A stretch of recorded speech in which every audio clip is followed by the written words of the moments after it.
And yes, the pandemic is also ongoing here, and due to that, business is shut down, employees laid off, and all. My allowances are inconsistent, especially because I live 300 miles away from my parents. So I heard about Forsage from a friend.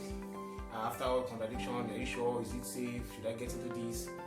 I decided to get into it. Yes, I registered into the Forsage platform. A few days into Forsage, I was finding it difficult to make referrals, to people showing no interest. And I was bothered, but I decided to check my platform, and look you. After upgrading a few times, I made $66 in total. $66 in total without no referrals. It was unreal. Because this time around, I was the one sending my parents money all the way from Lagos. It was for others, it is buying cars, buying luxuries, buying watches for sale. But for me, it was basically being consistent, being free being settled. And Forsage gave me that. I was really settled. So if you ask me, Forsage is the platform for financial settlement. Thank you.